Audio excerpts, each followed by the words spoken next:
Good afternoon, good afternoon, good afternoon. Welcome back. Good afternoon. Welcome back. Good afternoon, good afternoon, good afternoon.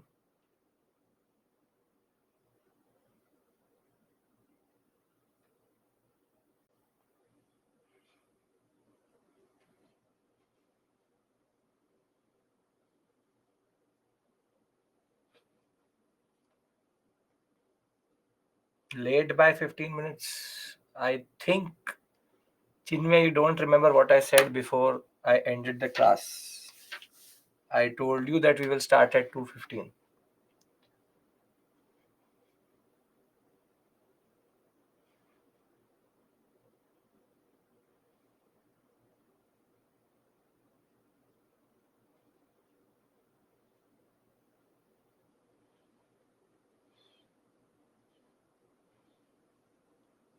Good afternoon, good afternoon. We'll wait 2-3 minutes.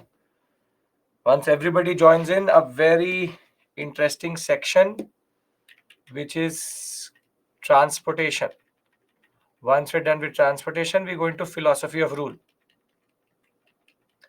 Here again, something which we discussed today. So today is World Cup match. Yes, Madhuri, I know that. But today is also something I have to teach you. Now you tell me, what should I do?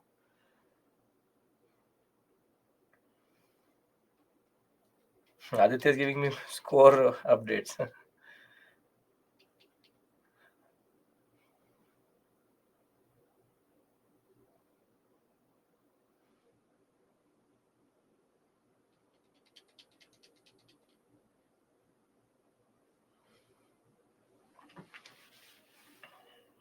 Shreya's question: who do you think will win? Obviously, I am biased for that question. Obviously, why would I say Australia? India, obviously. The quorum is not there. I'm waiting 2 more minutes and then we'll start. Still, a lot of you have not joined.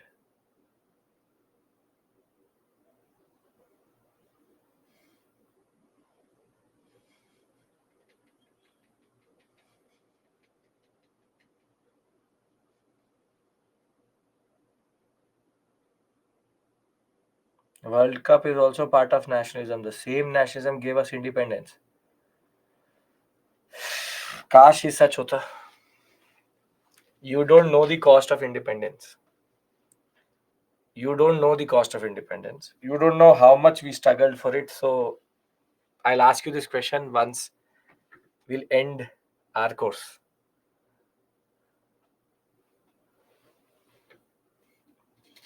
Independence, we paid a very, very painful price over 2 centuries. Today's nationalism is not even close to what it was that time. As much as I want to say yes, but it isn't.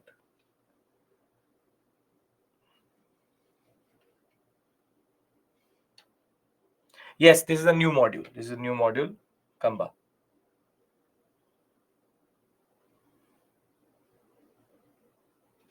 The module name is this: Education Policy, Constitutional Development.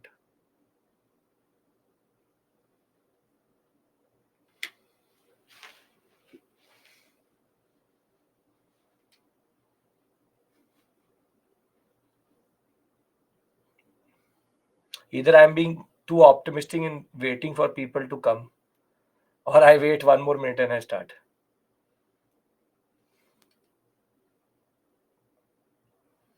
We start at 2:20 exact.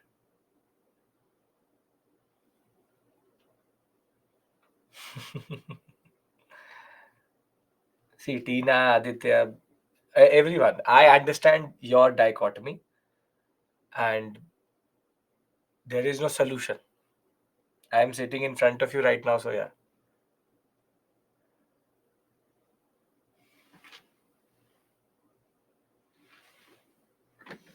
Okay.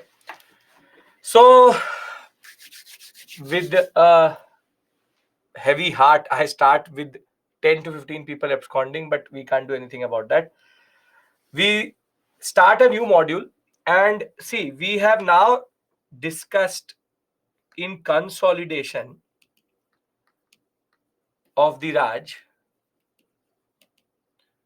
we've discussed multiple things, wherein we have discussed the concept of ICS, police, or judiciary. At the same point of time, we have also now discussed the economic policy, because that is how they consolidated and they expanded. And now we will discuss two very interesting things. First is the concept of transportation, and second is the concept of what we call as education policy and the most important, constitutional development. Constitutional development. So the point which you need to understand here is very straightforward, which is that we are ticking the boxes and we are moving on. And thereafter, we'll talk about, and here constitutional development is very important. At least 2 to 3 questions every year come from this area. And education policy important because it gives us a glimpse into what is called as philosophy of the Raj. Philosophy of the Raj. So this is a very small section, an interesting one. For this section again, I am sending you a what we call as a link, which you can see. And there's an article which I wrote about the railways, which again will enrich your understanding over and above what we discuss in class generally. So let's talk about the railways.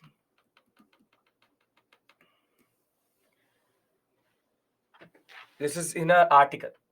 Where is your police article already shared? So railways, when we talk about, if you ask again a lay person or even the British, they tend to talk about the railways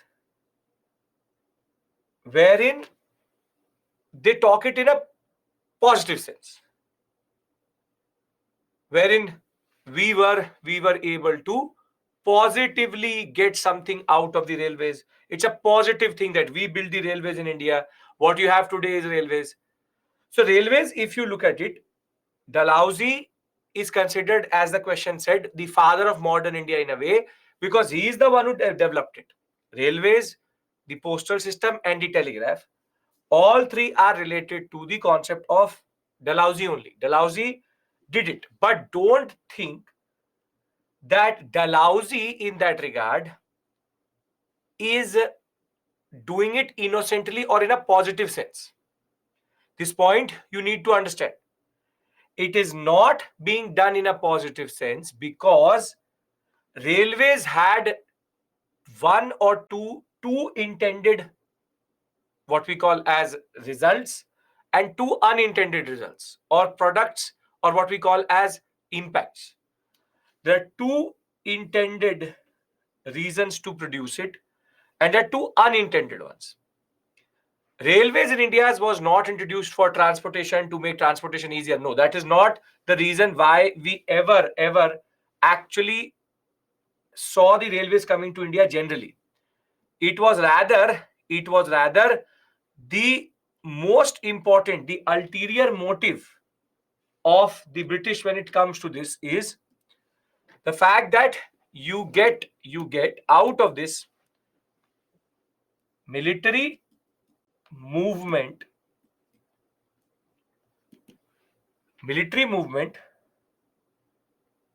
could be faster and more effective, and second was to accelerate the exploitation of India.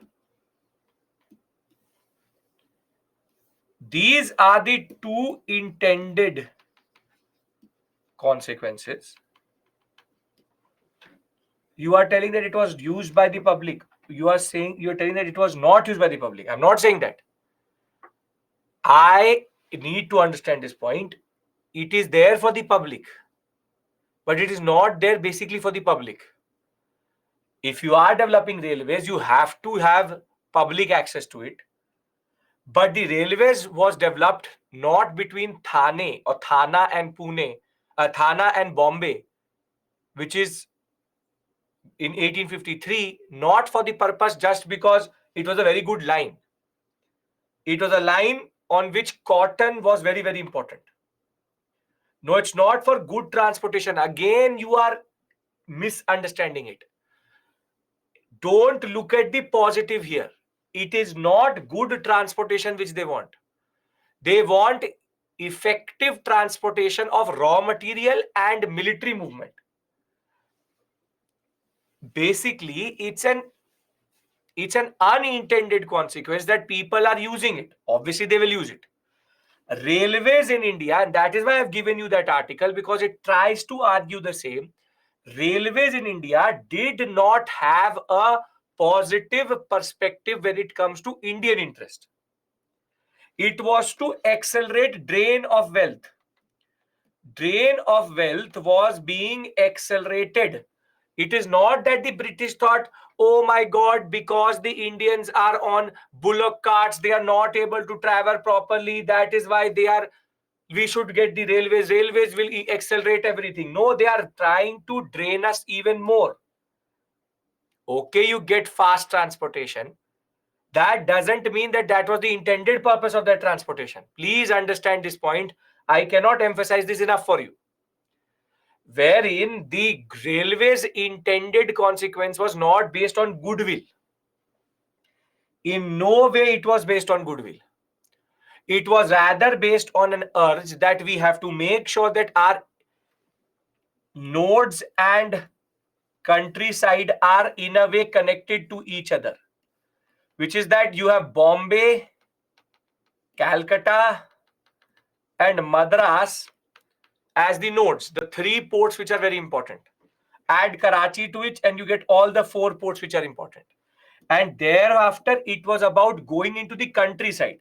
So the countryside should be more interior India, which should be, and more than that, raw material areas.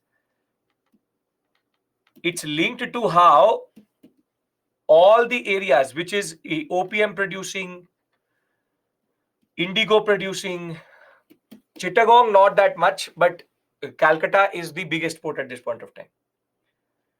Railways embodied the economic, political, and the, if you want to say, ideological or military interests of the British.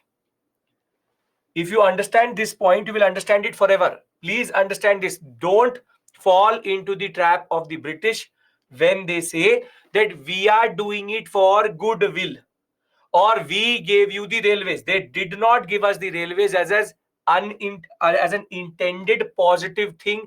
I cannot emphasize enough to you.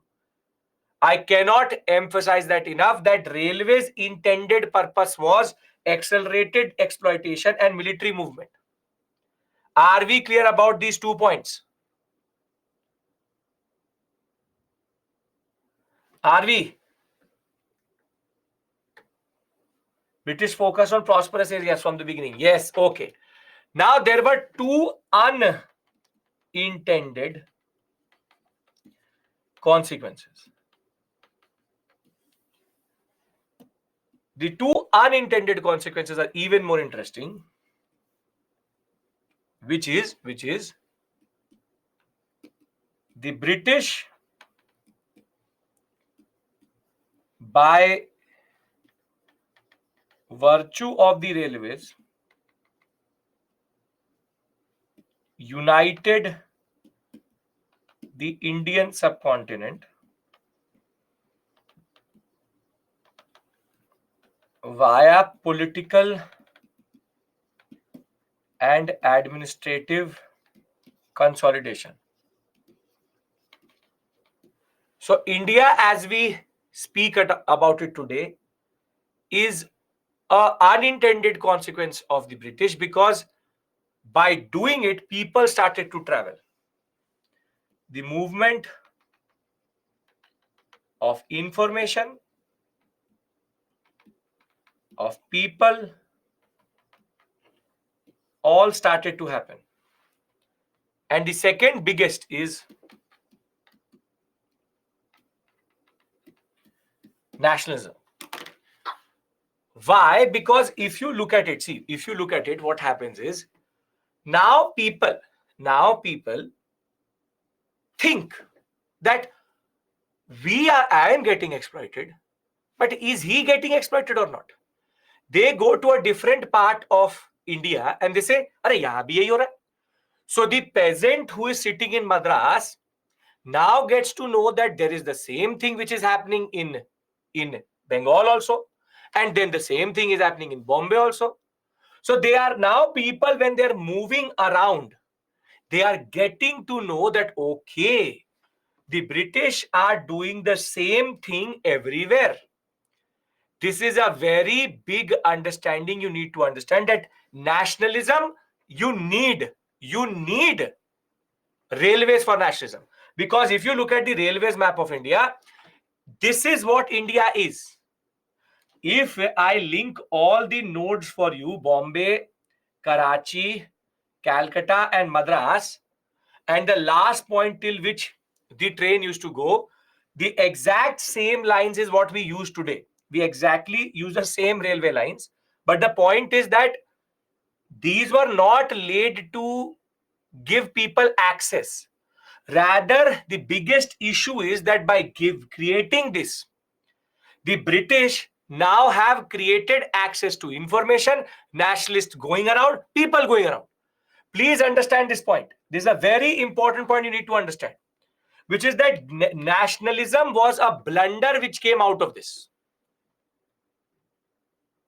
This is the intended purpose. This is the unintended purpose. This is a game changer that ways. This is a game changer that ways, because if India was never connected like this, maybe nationalism would not have spread. But that is why information started to spread, that the same impact which they have here is they're having here also, they're having here also, they're having here also, they're having here also. Are you getting my point? That how there is a certain unintended consequence the British created by the railways. Railways was never meant to be a good thing. Please understand this point.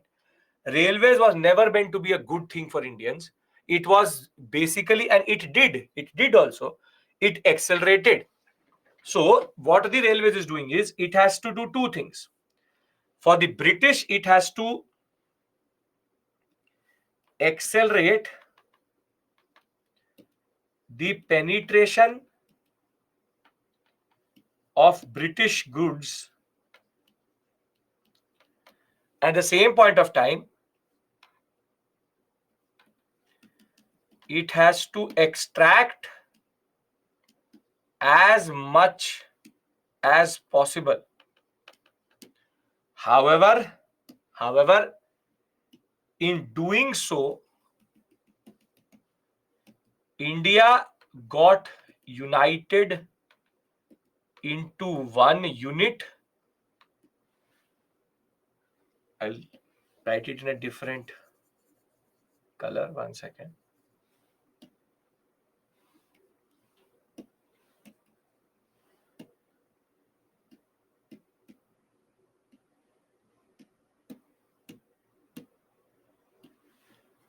India got united in one administrative unit, and this will foster nationalism. If this is clear, then I'll tell you when was the first one, what was the concept, this and that. Are we clear about this?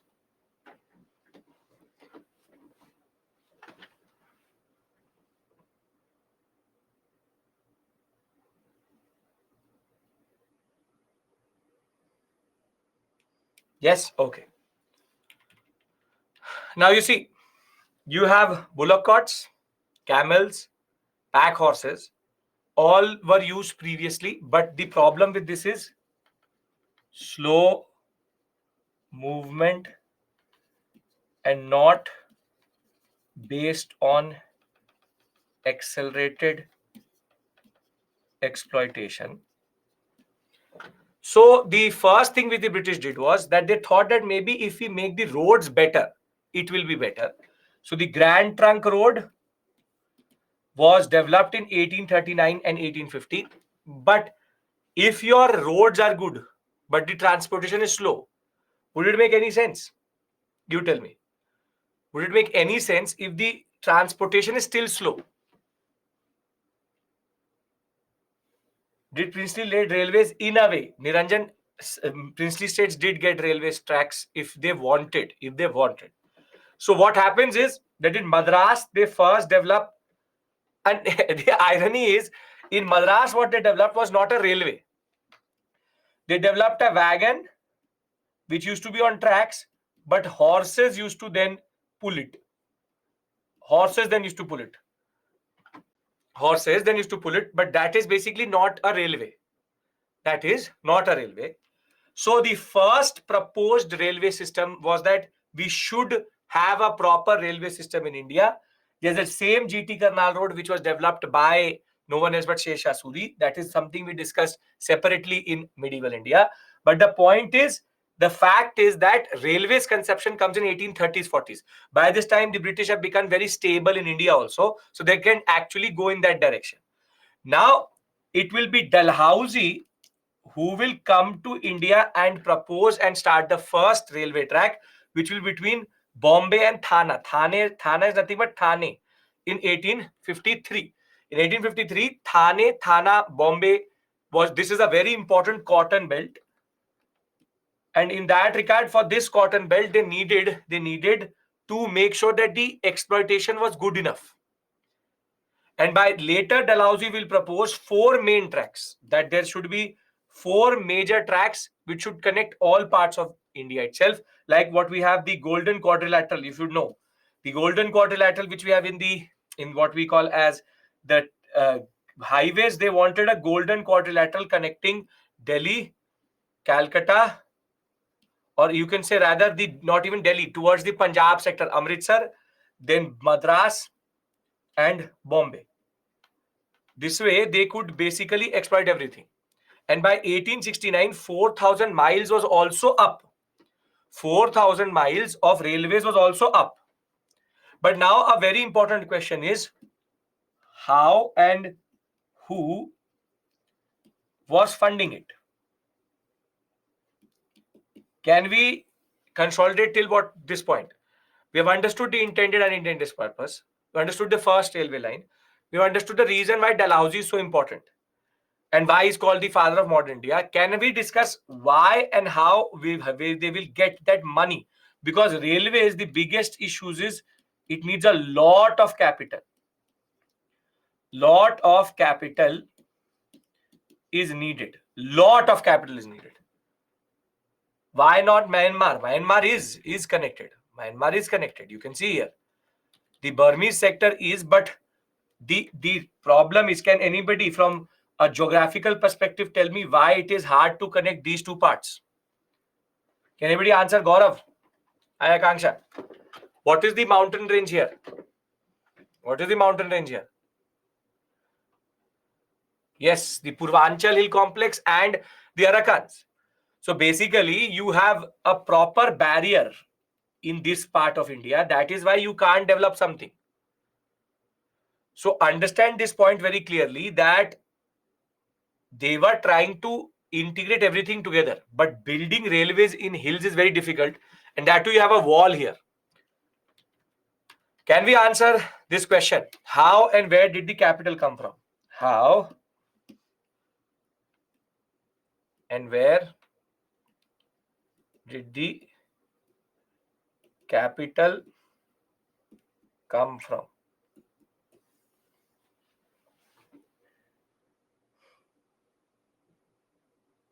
Okay, now the the answer to this question could be public private, meaning should the government of India invest or should the private sector invest? Should the government of India invest or should the private sector invest?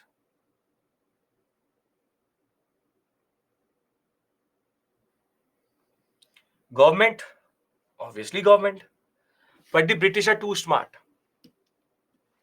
The East India Company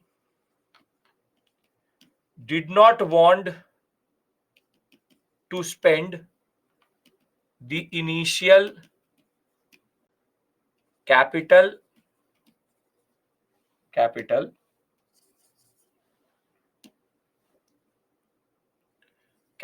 needed for the railways. And for the same reason, what happened was, East India Company model was very straightforward. East India Company model was encourage private players to invest in the Indian railways. And how are they going to do that? Guarantees. They gave guarantees and guaranteed returns, which was initially 5% on investment. And 5% may seem to be too much. In London, the return on savings account, if you want to see, would be 0.05%, 0.1%, maximum 1%. This is basically like putting your market in the stock market, but there's a guaranteed return. And that is why the first money which came was in the private sector. But now tell me one thing. If the private sector develops it annually, obviously, if the private sector develops it, will they do the purpose for which you want? Will they do it for the purpose how the British want? No, they will do it. They will do it slowly, and they will do it only on important what we call as profitable lines. Now imagine like this. That this is a certain area.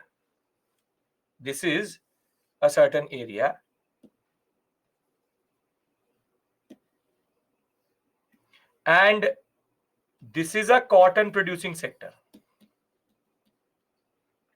However, there is one very important strategic hill here. If you stake this hill,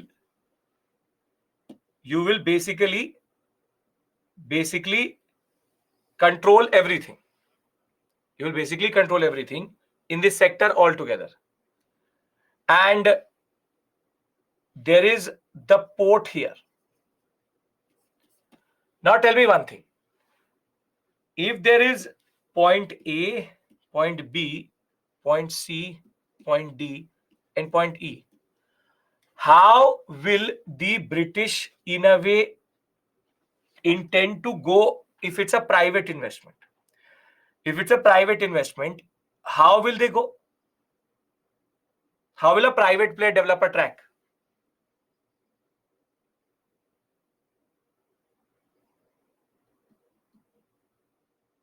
How will a private player develop a track? It will most probably go like this.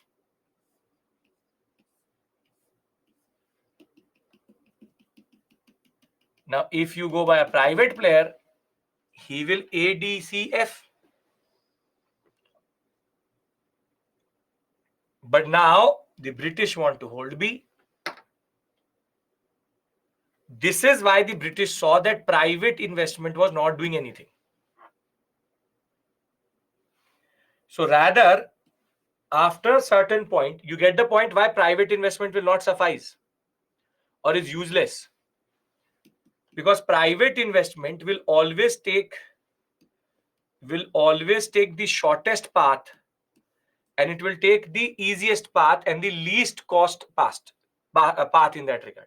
Least cost. On the other hand, public will take into strategic and administrative considerations. And if that is the case, then the second model which was developed was private plus public, which is PPP. However, over a period of time, full public money was introduced because private players were not getting any profits itself. So the path of Indian Railways getting invested in the way it is invested today, which is public money, will be only after experimentation. So as it says here, that it was decided that Indian Railways would be constructed and operated by private companies with guaranteed return from the government of India. However, over a period of time, this plan changed because by 1880s, though private enterprises were developing, state agencies also came. And by 1905, 28,000 miles of railways had already been pushed in. But because the primary purpose was raw material extraction and everything, they will fully move towards a public setup by the end of 1900, 1910. They will fully become public. So are we clear about railways? What is the intended purpose? What is the unintended purpose? Where is the money coming from? What is the model? Are we clear about all of these things? Because then I discuss with you the telegraph and the concept of what we call as the most important, which is telegraph and then postal. Can we talk about that? We can. Is this clear?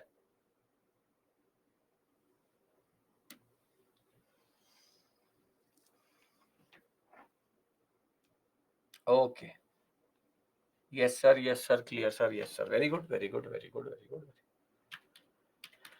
Now, if you have railways, you have to have telegraph.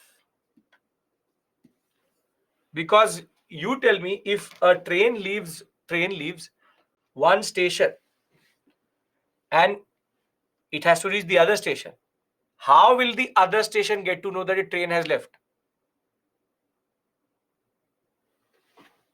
You tell me. How will the next station get to know that the train has left? For that, you need communications. And therefore, when railway tracks were actually set in, along with it, telegraph lines were also planted. Telegraph lines were also planted, wherein telegraph was the way in which you could, through wires, it's not wireless, through wires, inform the next station that the train has left. And more than that, once telegraph is developed between Calcutta and Agra, and then later certain other parts of India also, it will become the lifeline of administrative communication of the British in India and also London. Now, for you, telegraph is something totally new because you are not the generation which ever saw telegraphs. But basically, telegraph, this point, if they meet together, it completes the circuit. It has a small point like this, and if you hit it, it will complete the circuit, and thereafter it sends one signal or for example, 1 amp of current, and it uses something called the Morse code. The Morse code is basically a code which is used by the communication in which dot and dash, dot and dash, dot and dash is used. Wherein one dot dash dash dot dash. These could be given to certain words, and the sender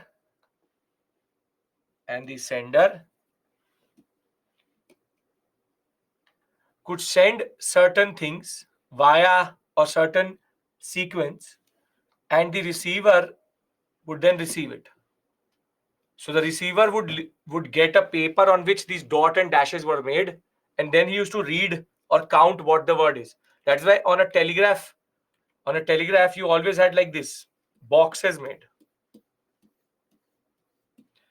A, you say BACK, back to INDIA, India.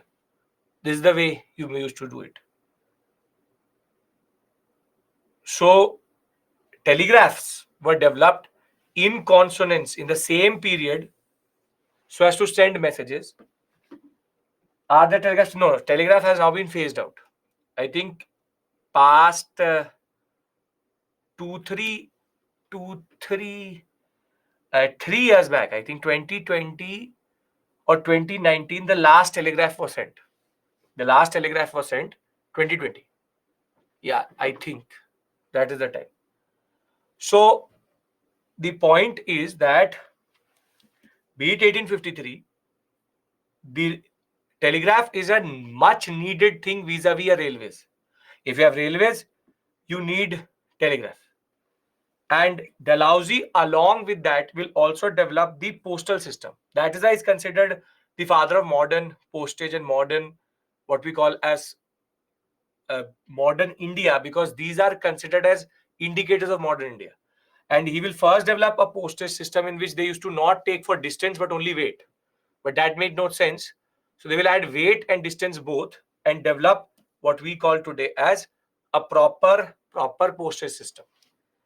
So the simple point is before we start education policy, we've discussed railways, we've discussed telegraph. For railways, I've given you an article also, and we've discussed postage system. All developed by Dalhousie himself, and all had the same purpose: military and exploitative. But the way we took it out was unintended purpose was what? Was nationalism. How railway depended on telegraph? If you don't have a telegraph system, railways schedule and timing cannot be made only. Because it can't be, how will you do signals? If a train left a certain point and it had to reach a certain point, if the next station does not know it has reached, then the next to next station will not know it has reached. So the point is, they needed to know from point A to point B that once the train left A, the telegraph used to be sent to B that the train has left. And then when the B used to reach, it used to tell C that it has reached at B, and it used to tell every station needs to be connected to telegraph lines. Right? Okay. Now, before we start education policy, I'm literally giving you 5 minutes to breathe. Because after this, I will have a very, very, very important discussion, which is called philosophy of the Raj, which is reflected in the education policy. I want you all to be very concentrative here, and you really need to understand how this is going to be a game changer in your understanding of colonialism. Because people tend to think that the British came here with a certain understanding. We need to see it vis-a-vis a certain type of what is called as internal conflict within the British itself. How telegraph sent from England to India? They had telegraph lines underwater also. So underwater telegraph lines were there between Bombay to Suez Canal to Mediterranean to England. Underwater there is also there. Underwater is also there. So education policy, we will start in the next 5 minutes. We'll come back at 3 p.m. and then we'll start. Done? It's 3 p.m. right? Yeah, 3 p.m. Telegraph line is the not like the internet. Internet is also through wires, but telegraph is very monodirectional in that regard.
Vivek, I know you've just joined. Why do you need the police link? You have done. This is the issue. I know what you do. It was done yesterday, so you should go and take it from the yesterday's class, right? The fifth time you're writing. This is the link, but you should take it from yesterday's class, right? I know when you joined the session, so I saw when you joined that you were not there in the morning. You just came in between. Aniket, postage, as I told you, initially it will be developed again for the military purposes. Initially, it was based on the concept of only the fact that how many kgs it were.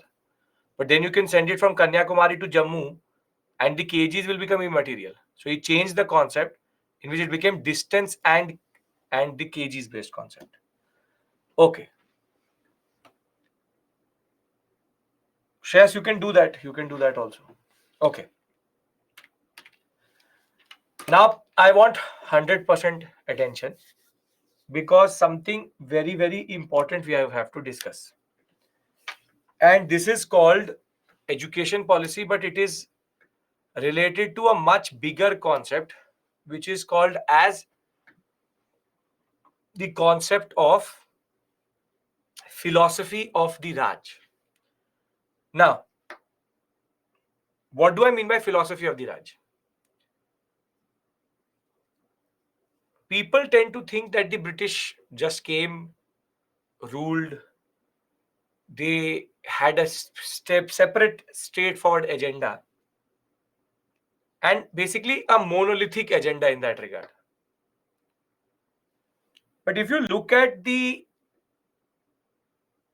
British state over a period of time, there was a lot of things which were going on within the British state itself or the British Raj itself. Now, what philosophy means is how should I rule? Everybody has their own philosophy. Philosophy of the Raj, you can have a philosophy of teaching philosophy, your philosophy of attempting a paper. Philosophy is how. How should I rule India? And one answer is clear, which is we have to extract. We have to extract as much as possible. That is fine. But the question is how, and do it in a way that it is effective but not visible. Effective but not visible. Wherein it seems that I am looting also, but it also seems I am not looting. So the philosophy of the Raj evolved over a period of time, and between 1765, 1772, 1772 to 1813, 1833, 1813, 1833, and 1833 to 1947, it was in these three phases, three different ideologies operated. And there was a major debate during the 1810s till 1833 period. What should be the Raj? What should be the Raj? So the first point is that do we understand what do I mean by philosophy of the Raj? Because if you will understand the philosophy, then you will understand how they operated and how understand colonialism. This will allow you to answer multiple things in the examination, which is based on colonialism generally. Philosophy of the Raj is clear. You have to be more vocal. Come on. Have to be more vocal.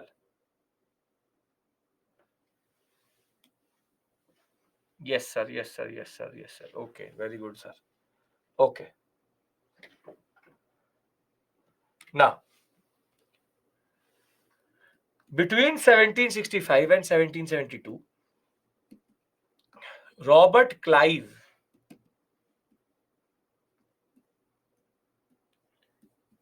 was in India. Thought process was in India. And Clive had a very simple philosophy. Hands off policy. Hands off policy. His philosophy is very straightforward. Hands off policy, under which he does not want to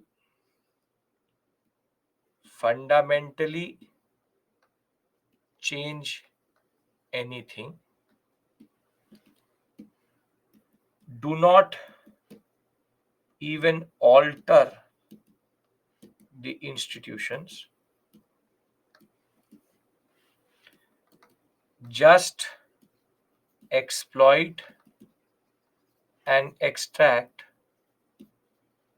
through the existing institutions.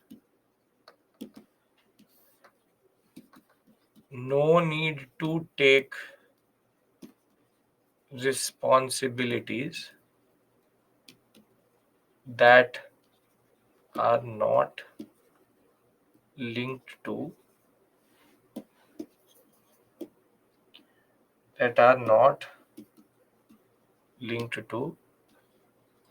economy. Where can we see the manifestation of this type of understanding? Where can we see this type of manifestation of understanding? Have we seen an example of something like this? Very good. Dual administration in Bengal plus the Treaty of Allahabad.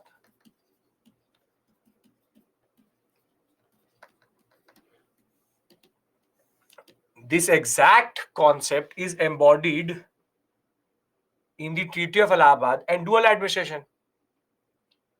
That I do not want to do anything other than what is needed. I will keep everything the same.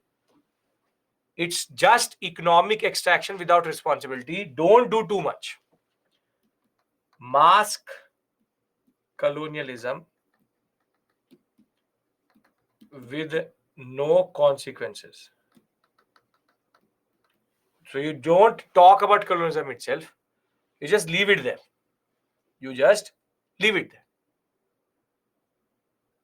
Clive, in a way, followed this. But there's a drawback. Can anybody tell me the drawback of this type of philosophy? There's a drawback for it. There's a drawback. And for the British, this is a drawback. Tell me, what is the drawback of this philosophy? Not administrative crisis. Think like a Britisher. Yes, good, Ravi. Now, I'll tell you. This pen is intended to write on this Wacom. Can I write on paper with this?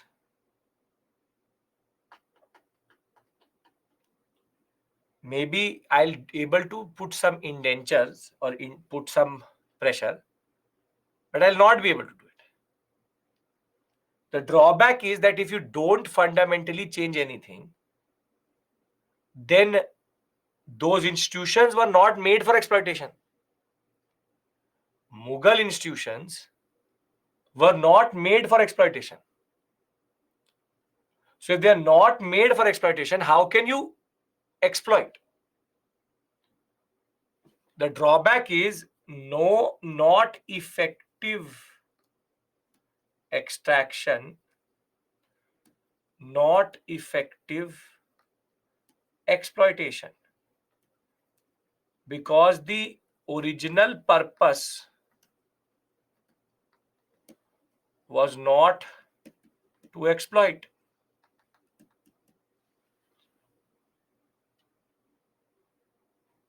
Is this making sense? What I'm trying to say here? That the strategy won't work after a point.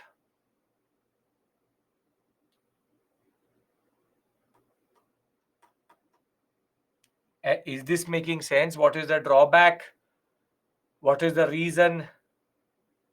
What Clivian understanding was?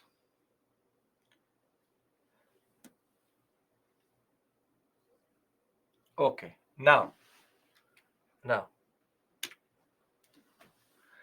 in 1772, Warren Hastings lands,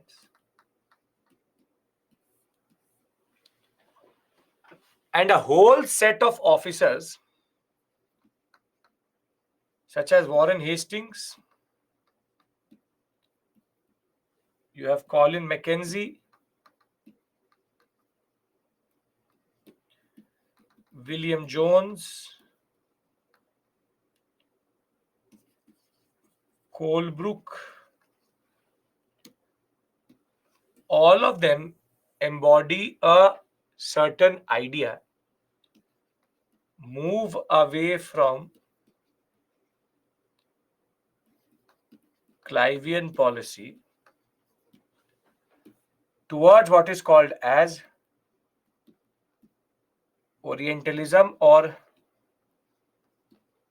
Orientalists. Between 1772 to 1833, they dominated the British administration. British administration. And the concept is very straightforward. The question being, what is Orientalism? What is Orientalism?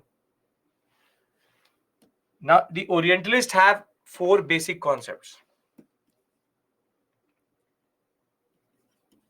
revive and reform the old institutions of the Indian subcontinent,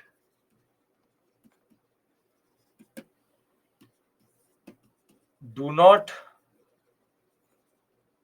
fundamentally alter the institutions, but integrate with them,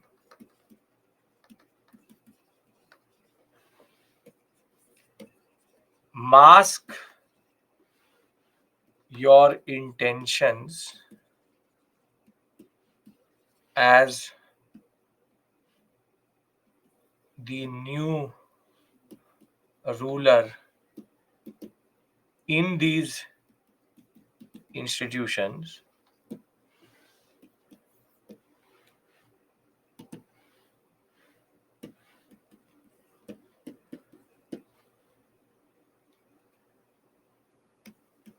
act like the new Mughals or white Mughals, and use Indian intermediaries as collaborators.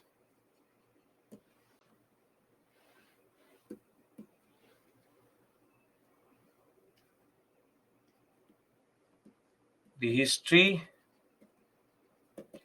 scriptures, and texts to be used to understand India, and their basic, these 5 points were based on a premise: Orientalists want to avoid avoid any resistance or rebellion, want to avoid any resistance and rebellion through not fundamentally changing anything. Act like nothing has changed and show respect and revive old culture. Now, this is a totally different type of perspective which the Orientalists have developed. The Orientalists, they want to, like, there's a book itself called White Mughals by Dalrymple. They basically say that Clive did not touch anything at all. Let's do one thing. Let's revive these old institutions which these which the Mughal used to have. Let's act like nothing really changed, and we are like the new Mughals. They're still masking their colonialism, and we will teach you in their example would be, for example, Hastings judicial model.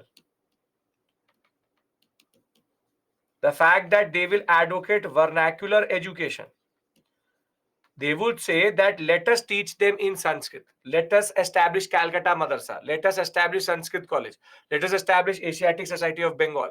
Let us establish these institutions which together are reviving the old culture, but we avoid rebellion. If we basically alter too much, it will entice rebellion. So rather, let's not touch anything at all. Let's not touch anything at all.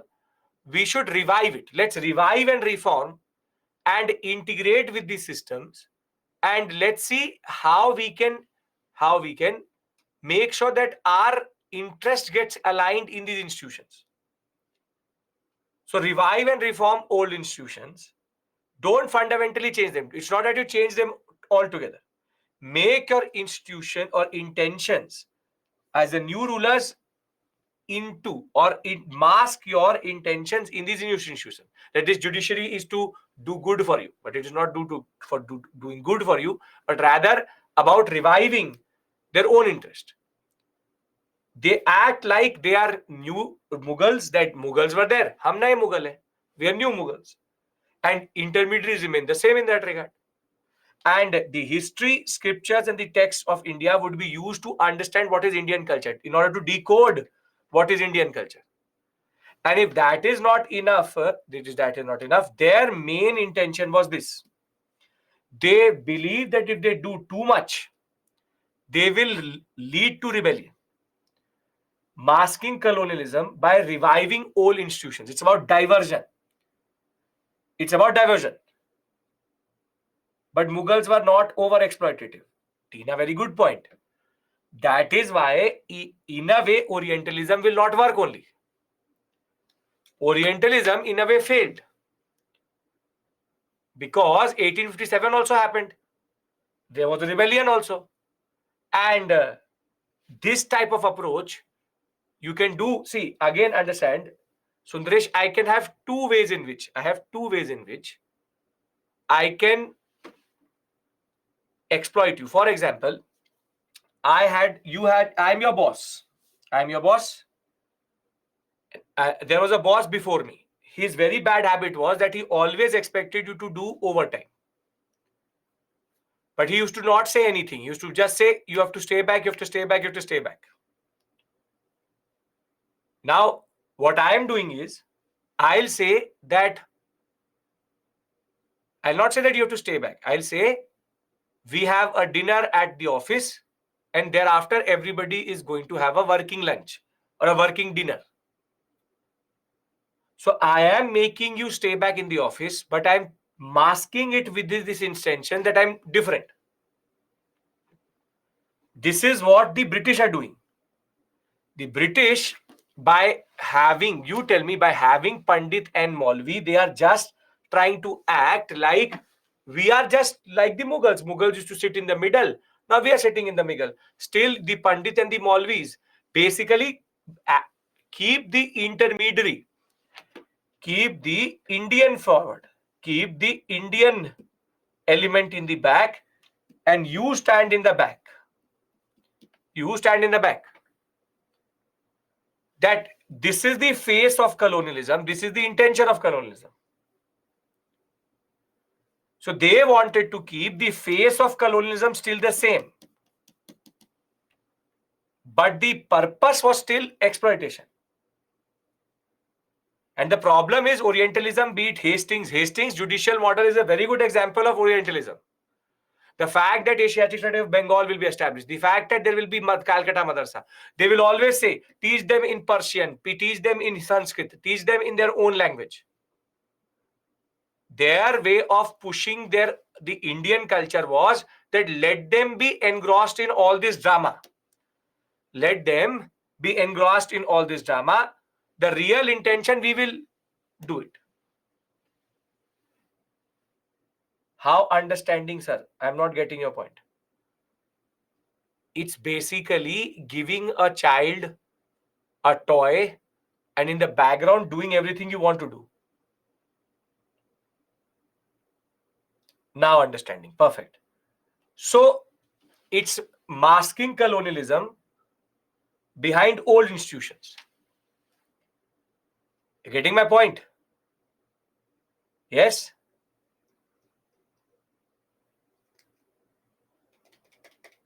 Okay. Now there is a problem in this approach. Third point. Mask your intentions as new rulers in institutions. That in the new institutions which you are actually taking out, you mask your intention behind it. That I am reviving judiciary, but I'm not reviving judiciary in a way so as to take you forward, just to mask my own intention. Mask my own intention. So I am reviving, but I'm reviving a certain thing. Now the problem with Orientalism is the same as Clive. Orientalism cannot effectively exploit India.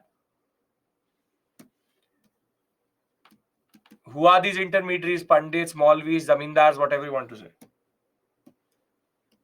Effectively, it cannot effectively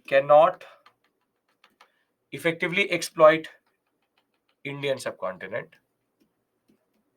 And the problem is that the inefficiencies, or rather we'll say the non-exploitative structures are slowing down the British need for complete overhaul is needed. And more than that, Orientalists are not succeeding in masking intentions. Why? Or stopping rebellions, as between 1772 to 1813, multiple rebellions and revolts. So are you understanding why there was a need to move away from Orientalism and why that is critical? Why that is critical? Is this making sense?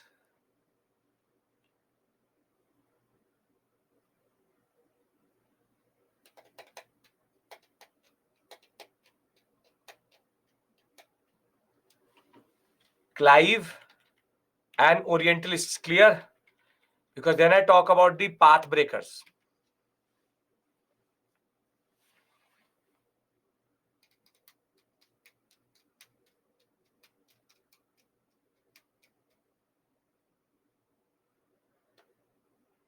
What is the last point?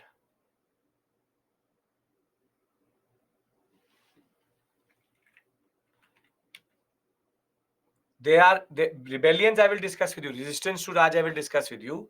For example, Velu Thampi, the Sannyasi rebellion, the Fakir rebellion, multiple rebellions will happen. They cannot fully exploit in both models. That is the point. Yes. The point is, be it Clive or be it Orientalist, you cannot shoot with a knife. That is the basic point. Both are ineffective. Both are ineffective in exploitation. Now, at the same point of time, all of this was developing. Now rises a person called Jeremy Bentham.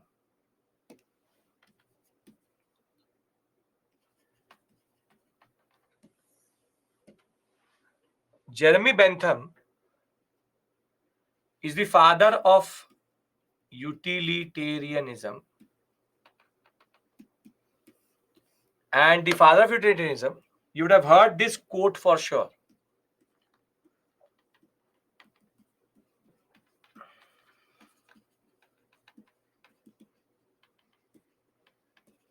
Greatest good of greatest number.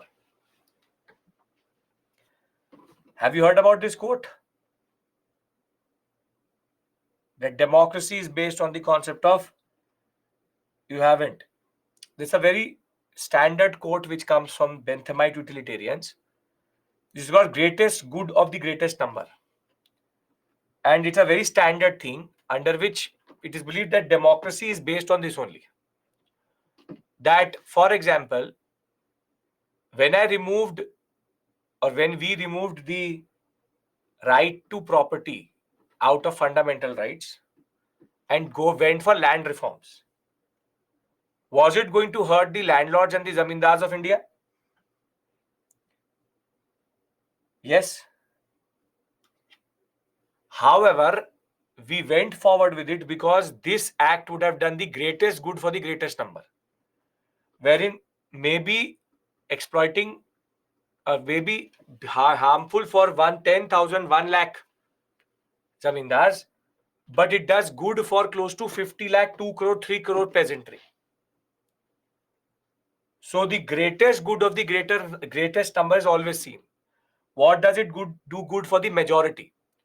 Or how the majority is the most important aspect here. Now, Benthamite utilitarianism is applied everywhere. You would get it in your optional, you will get it in philosophy, you will get it in history, you will get it in sociology also. But at this point of time, greatest good of the greatest number is of the British.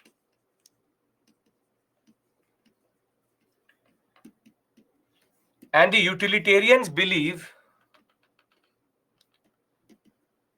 that fundamental change is necessary.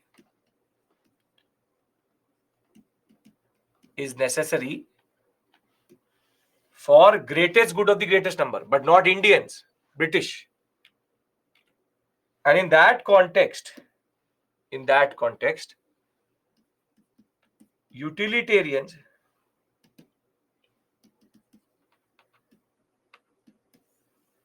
such as you have Cornwallis, Bentinck, T.B. Macaulay. These people together embody the utilitarian spirit, also called the Anglican spirit. They're called Anglicanists. Utilitarians are very interesting. Their first argument is need to remove all old institutions and intermediaries, fundamentally alter, that's basically the opposite, alter the structure and develop new institutions which are designed to rule and exploit.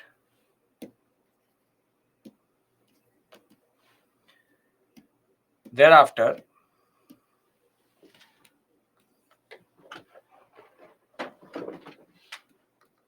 the way we avoid resistance is we advocate English education so that a new strata of Indian emerges, the middle class,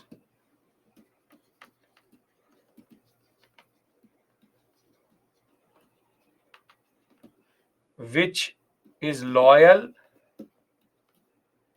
and justifies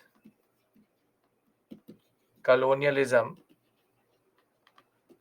as an agent of change, as an agent of change. An Indian who thinks,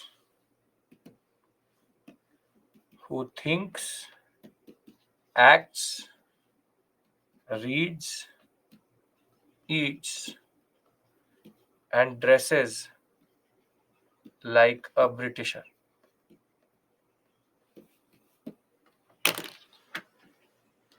And this is basically how the whole debate emerges over vernacular and English education. Basically, utilitarians want ideological colonization.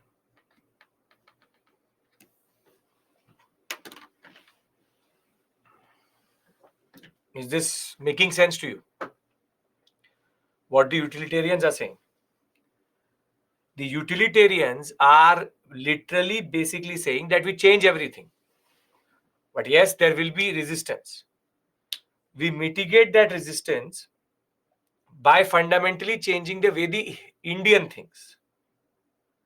Colonialism should not be masked, it should be rather more pronounced. And therein comes the concept of white man's burden.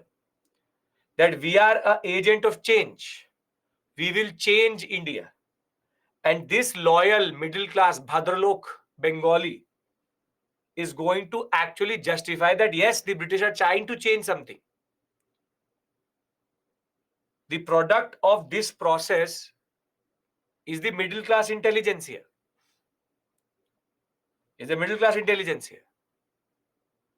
And the utilitarians say that we need to have accelerated exploitation, institutions designed for exploitation, and not this.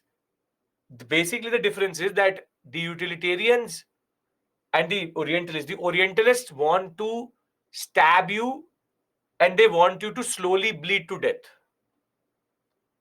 While the utilitarians want that you basically are shot multiple times so that you very are quickly dead via exploitation.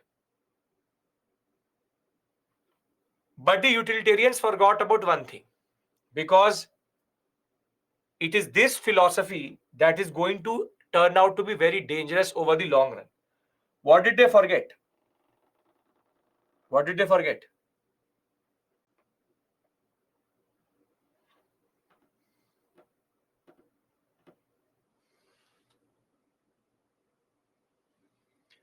What did they forget? Come on, tell me. They forgot about something very fundamental. Very, very fundamental. They forgot about one thing, that the same Bhadralok Bengali is going to read liberty, freedom, fraternity, and he is going to be the future nationalist. So in a way, the utilitarians are the reason why nationalism in India emerged. Because if we go by this philosophy, then an Indian is not ideologically colonized. This ideological colonization, in order to stop rebellion, is going to backfire over a period of time. And this is why a utilitarian and Anglicanist, when I say education policy, why do you say that, sir? Why are you teaching us this? Why education policy? Because it is the education policy which has the imprints of this struggle within the colonial state or institution. See, people tend to think that the British were one monolith. But now when I'm telling you these things, is it actually giving you a perspective that there's a push and pull within the colonial state itself? There's a push and pull within the colonial state, and they're trying to figure out what to do. There's a proper push and pull. The Orientalists say no, and that is why between 1772 to 1813, the Orientalists will dominate. While on the other hand, after 1813 onwards, specifically after 1835, the Anglicans will dominate. And basically, this is what is called the philosophy and the internal debate. In education policy, you can get a question, discuss the Orientalist and Anglicanist debate over education. But can you now write the more important underlying implications of this question? Can you do that? That the underlying institutions, the underlying state is clear to you. So I will do one thing. I will consolidate this portion, give you a break, proper break, and then we do education policy. Can I do that? Can I consolidate? Which is more dangerous? In their own context, both are dangerous, but utilitarianism is more dangerous generally. But unintended consequence is going to be that only. It's not confusing. What is the difference? Anglicanist, utilitarian, same thing. The people who advocate English education are called Anglicanists, and they were utilitarians. See,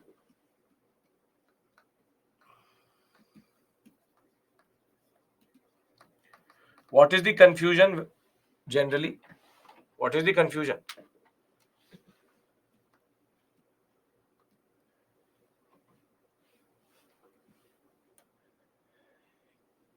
So you have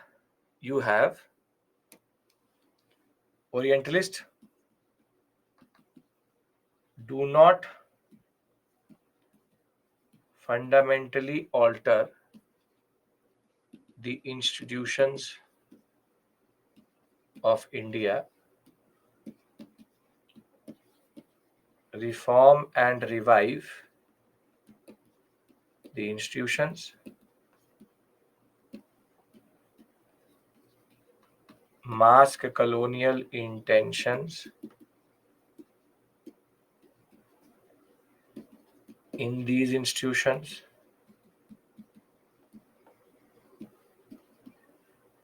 use intermediaries as agents of colonialism, avoid rebellion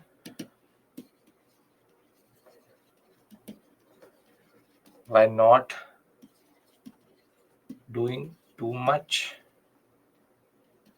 or any big change.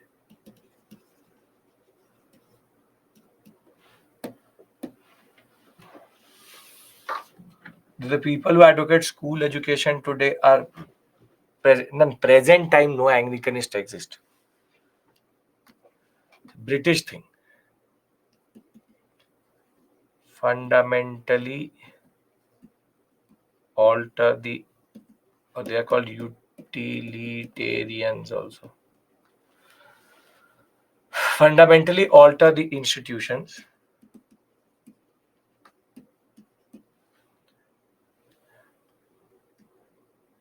No need to mask colonialism,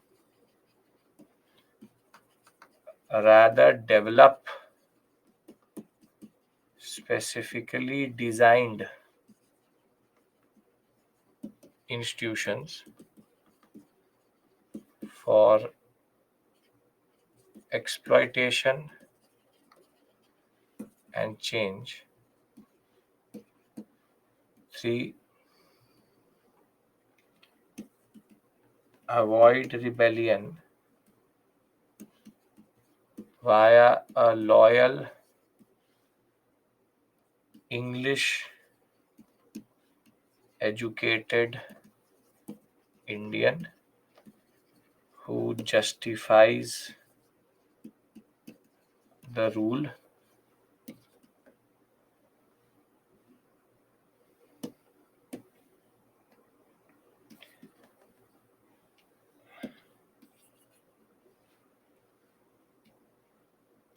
The intended purpose is ideological colonialism. Can you give me an example of a utilitarian product in nationalism or a legacy of utilitarianism in nationalism?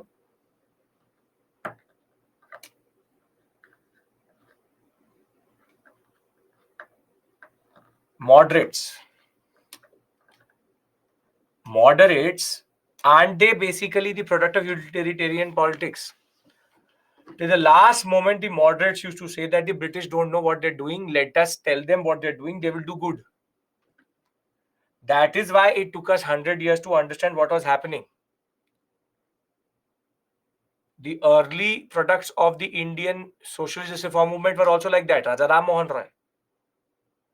All were nothing but products of utilitarian politics. Raja Ram Mohan Roy, Ishwar Chandra Vidyasagar, Jyotiba Phule, whole of moderates, Surendranath Banerjee, Firoz Shah Mehta, all of them are basically a product of utilitarian politics. And did they not protect in a way or justify the actions of the British till 1906, 1905, 1906? They were still standing with the British. Reform colonialism, not reject colonialism. So are we clear about the Orientalist and utilitarian concept? But that are good for, but that's are good for Indians. Gandhi is not a moderate. The point is that somehow British succeeded in fourth purpose even after 5 years of independence. Not till today we are under British influence. That is not, ideological colonialism still exists. That is not true that we have fully forgotten about it. The point is that understand this point, that what I'm trying to show you is that the British were themselves fighting amongst themselves. That how should they kill India? Point 5 of Anglicanist. There are only 4 points in Anglicanism. So what, I don't know which is the 5th point. Vivek, open your eyes. Anglicanist utilitarians, I try to understand this point, are the two voices amongst the state. Then when English education was imparted to Indians back then, they were exposed to principles of democracy, justice. That is the problem, Shamistha. That Samhita. The fact is that even the problem is that you accelerate colonialism, but you also teach the Indian to think. Because if we go by Orientalist ideology, we will still be caught up in scriptures, in Hindu law, Muslim law. Utilitarians, in a way, are the reason why nationalism is also going to rise.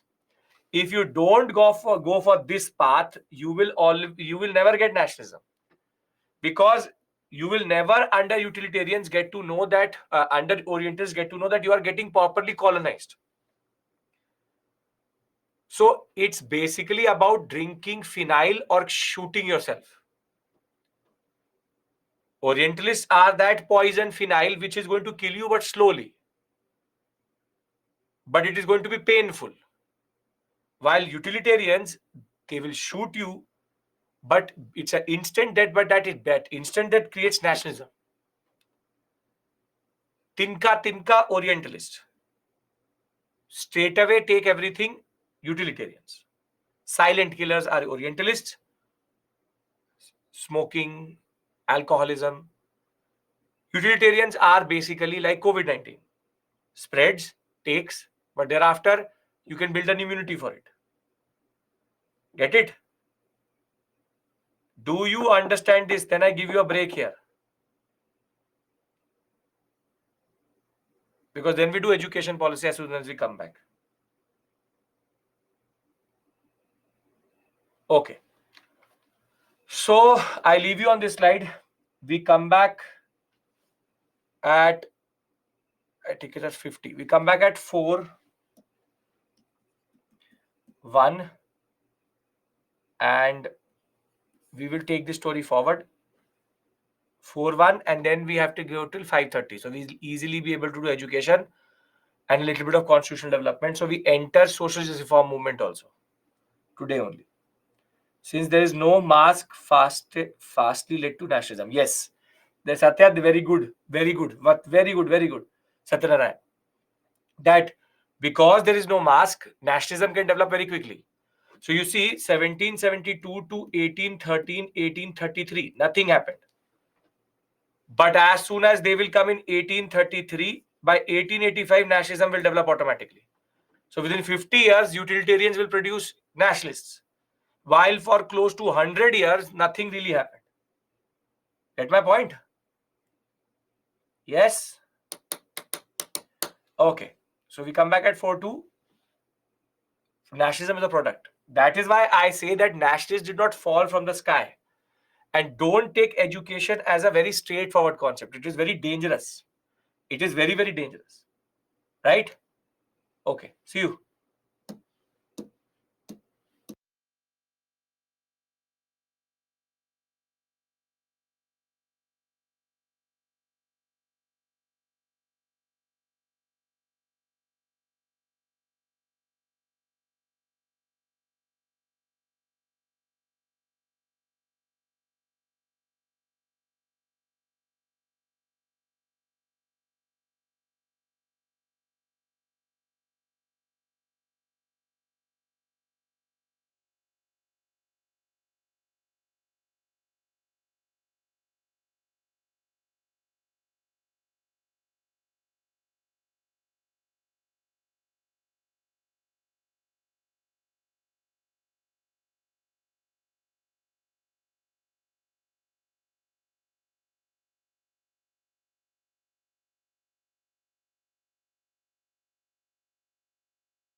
Welcome back.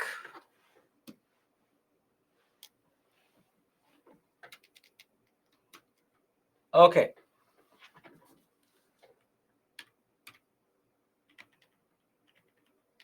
So we have to start education policy. And vis-a-vis the education policy, we have to understand 2 to 3 important things. First is the Anglican versus Orientalist debate. In a way, we already have the base for it. If we just say how it happened.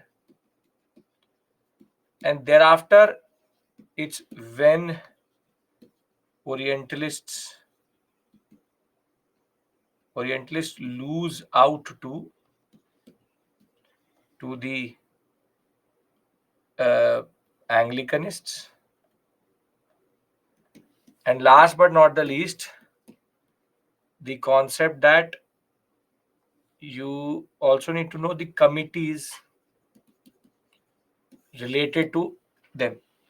Utilitarians paved the way for unity and destroyed the dangle religious rituals. No, that is not true, Ganesh. That we'll see. That we'll see. Not in every sphere. The only tangible impact of utilitarians was what we call as sati infanticide. That will be introduced to you by the end of this C part C. We will be discussing that. Now, under education policy, we already know that there's a debate, and the Orientalist endeavor, their approach towards colonialism, will lead to the establishment of Calcutta Madrasa by Warren Hastings. Thereafter, the Sanskrit College will be established by Jonathan Duncan. Then Fort William College will be established by Wellesley himself. Then you'll have Asiatic Society of Bengal, which was established by William Jones. All of these institutions are vernacular institutions which promote Indian culture. But again, what they were trying to do is revive old systems. Revive old systems.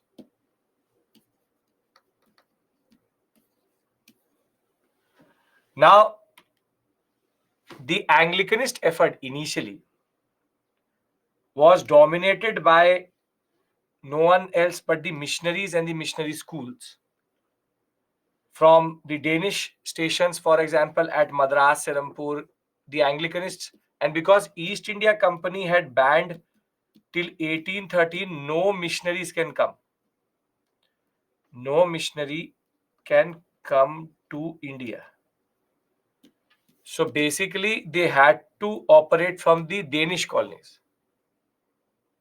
But till 1813, the vernacular or the Orientalists will have a major upper hand, and the Anglicanists will more or less look for state policy. State policy till 1813 will be dominated by the English Orientalists. But in 1813, something changes. 1813, something changes. And what changes is that in 1813, the Charter Act, which we'll be discussing very soon, the Charter Act will allocate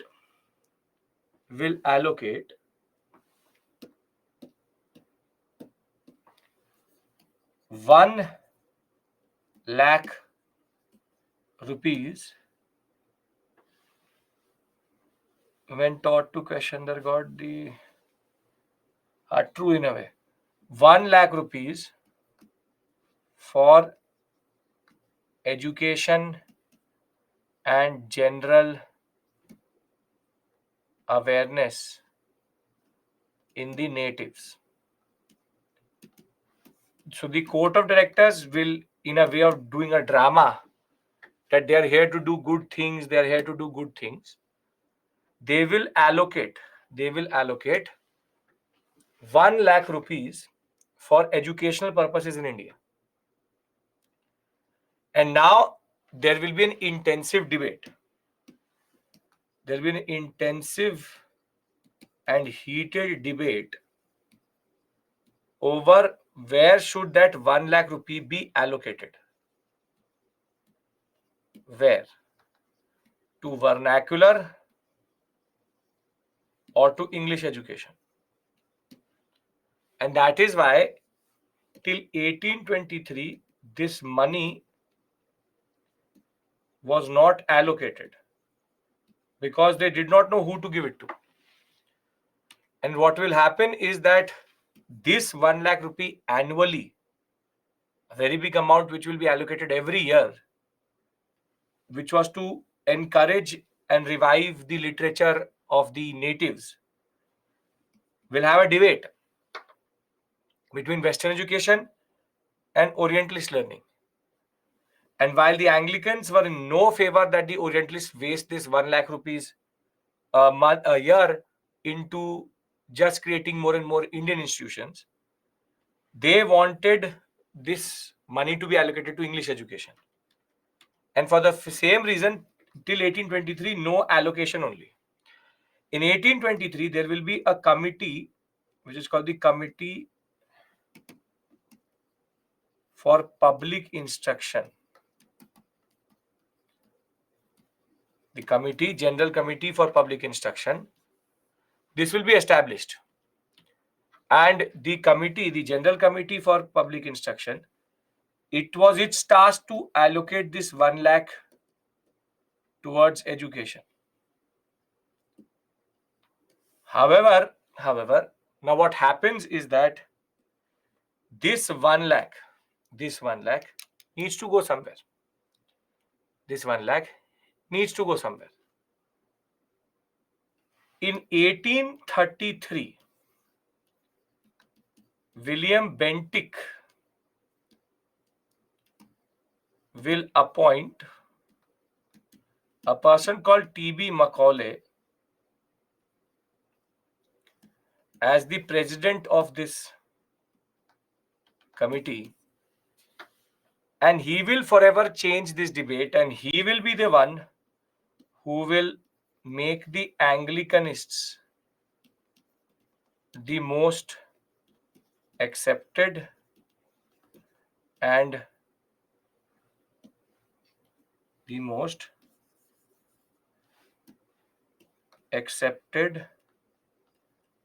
known way. And that change, see, 1823 debate is there. T.B. Macaulay, Raja Ram Mohan Roy, middle class intelligentsia were asking education in English because they knew that English education could change everything.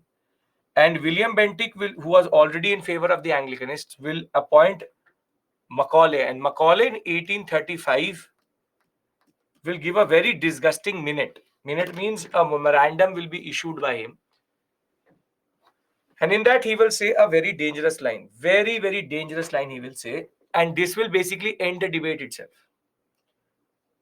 And he will say to the Orientalists that I have never found one among them, which is Orientalists themselves, who could deny that a single shelf of a good European library was worth the whole native literature of India and Arabia. The intrinsic superiority of the Western literature is indeed fully admitted by the members of the committee who support Orientalist plan of education. And this will basically break the argument of the Orientalists, saying that all the Vedas, the Upanishads, the Dharma Shastras, all Aryabhatta, everything, Bhaskara, whatever we have as Indian literature, if collated together, is less than what they have in one single shelf of a library. Talking about the superiority of Western education. And Macaulay will very simply end this issue itself. And thereafter, it was very clear, And there as well, it was very clear that his Anglicanist approach was going to go forward, and the money was now going to be allocated to the Anglicanists. And what Macaulay argued is for what is called as the downward filtration theory. Downward filtration theory. Are we clear about how Macaulay was able to change the tide and what is the Orientalist Anglicanist debate? Are we all clear about that? Yes or no? Yes?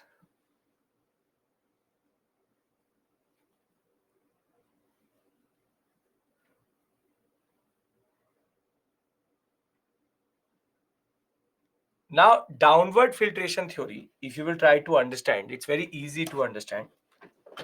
Now, for example, if you take a pot and if you have soil till here, when you want to water this plant, do you take out the whole thing, add water, and then put it back?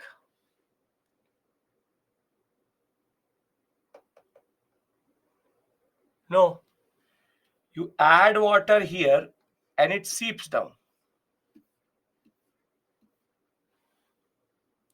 This is called downward filtration. So basically, under downward filtration theory, Macaulay argued that let us educate a single, or rather,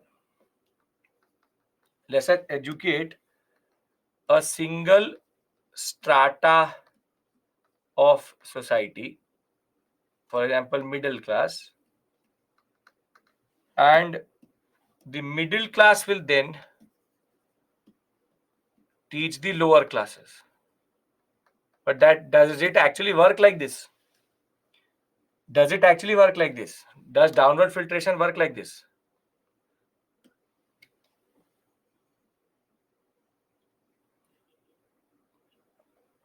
That is the point. Because there are so many impediments here, Varna, caste, that this was never going to happen.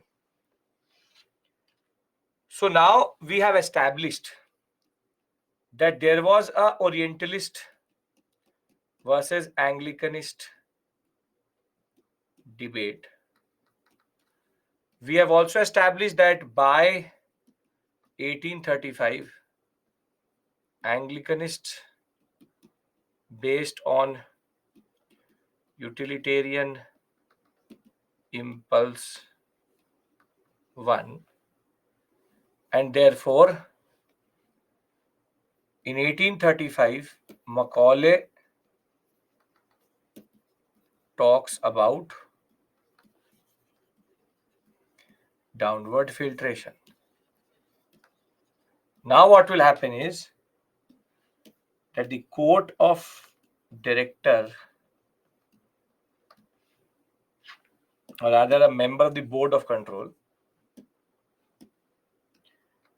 a person called Wood, will dispatch a new philosophy in what is called as the Wood's Dispatch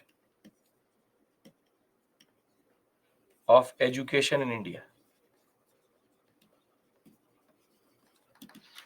Wood's Dispatch is considered till today, Charles Wood, President of Board of Control, till today is considered the Magna Carta of education in India.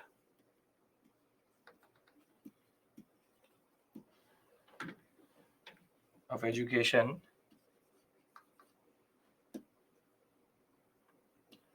in India. Now, basically, what we have to understand is that by 1835, we have Elphinstone College and Calcutta Medical College being established. And now medical law and other type of professional course-based education will start. And for the first time, Dalhousie is also going to be the one who will advocate for education of girls. That is why Again, something to add about vis-a-vis the modern father of modern India question, that for the first time in centuries, maybe not centuries, but thousands of centuries, somebody advocated for education of girls, and that will now become a new concept itself and a new beginning. Now, what you have to remember are basically these names. There are multiple commissions which are there.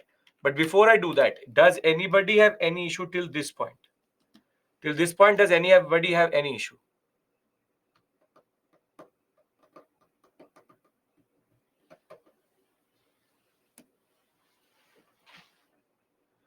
Anybody, any issue?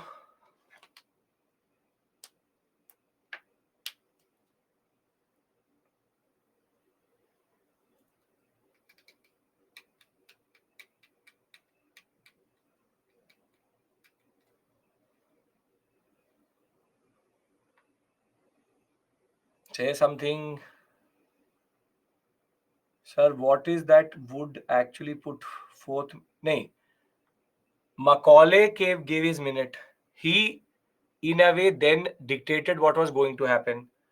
And Wood's dispatch, in a way, actually challenges Macaulay's structure of downward filtration.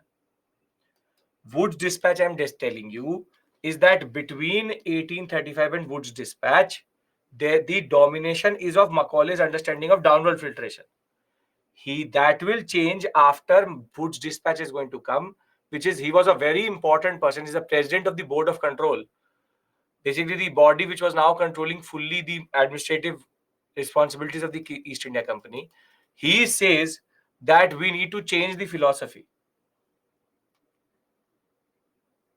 Why to mask with respect to female education? I don't know what you mean by that.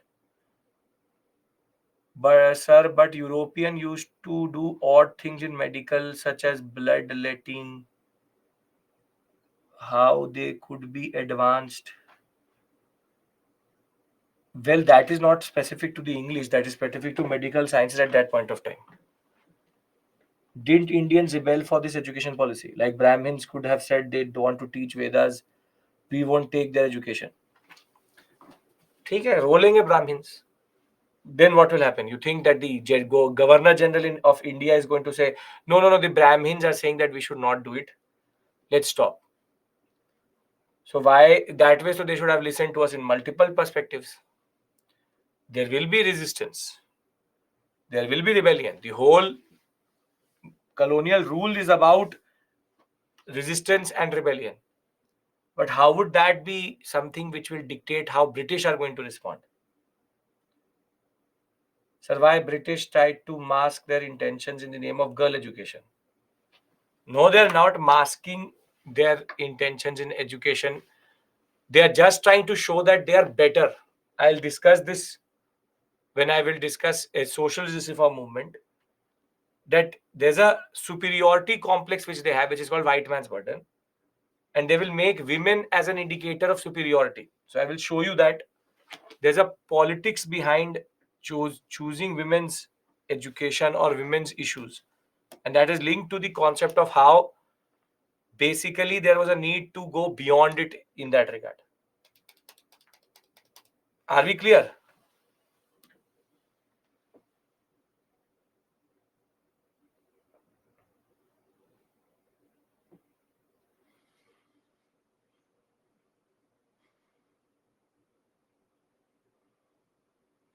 Are we clear?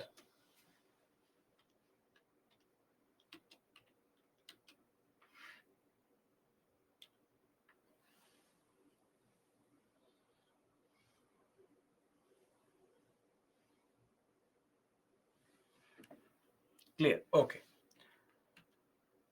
Now, before I go into the nitty-gritty of these commissions, what you need to know is an acronym. Wohura sad her sir. In this, there is this whole sequence of committees which can be asked in the examination, has been asked in the examination.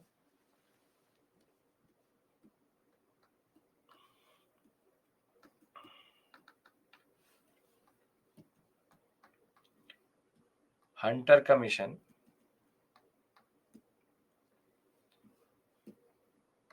Ray Commission,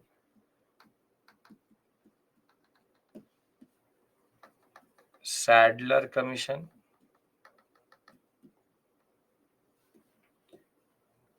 Hartog Commission,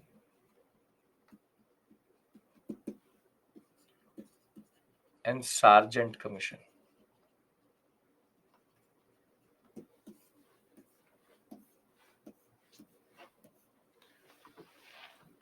Together, Vohura Sadhar Sir is your acronym for all educational commissions in India. This can do two things for you.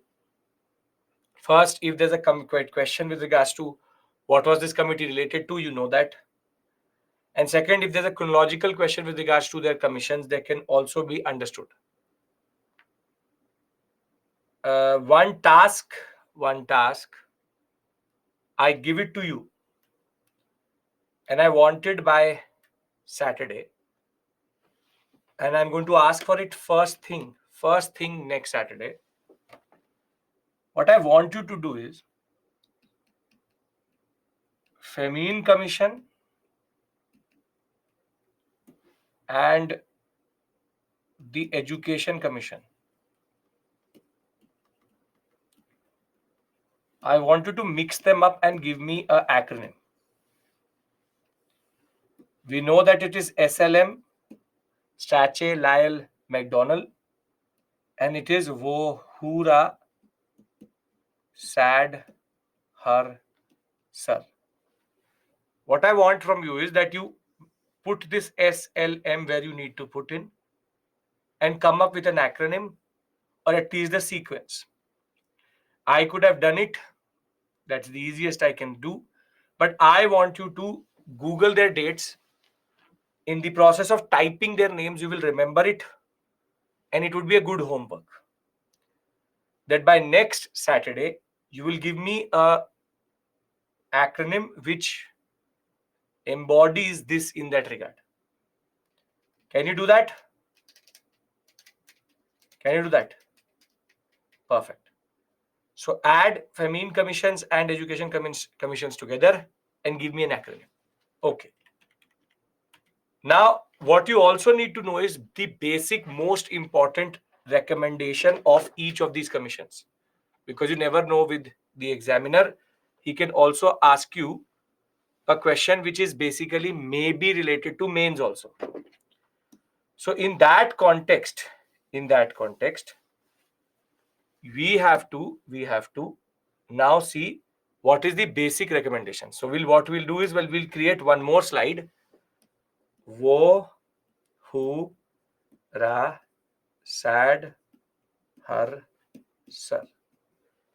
Now what does, and I'll check your knowledge also after this on this. Vohura Sad Har Sir, I'm explaining to you. Don't worry, I'm explaining to you what is Vohura Sad Har Sir. The Woods Dispatch, when it came to India, the dispatch is basically a small, simple concept, which is a memorandum came. A memorandum came from the Court of Directors or the Board of Control that the educational dispatch of 1854 is called the Woods Dispatch. And through this Woods Dispatch, the President of the Board of Control and also the first Secretary of State for India, I will tell you what these words mean in that regard. He sent to Dalhousie the following things. He said that this Macaulay downward filtration theory will not work and we need to change it. And that is why he fundamentally changed this concept of education. Between 1835 and 1854, he is the one who is dominating everything. But now they say that this downward filtration theory is not going to work and we need to have a two-tiered system. In the two-tiered system, at the primary and secondary level, we should impart them vernacular. And at the higher level, we should give them English. So now they are integrating English also. So traditional education should not be ignored. To support traditional education through grant in aid, and modern education should be imparted in English, but vernacular education should not be ignored. So now he's changing that totally radical Anglican Orientalist orientation. And he said that at higher education, we should have English, primary and secondary, we should have vernacular.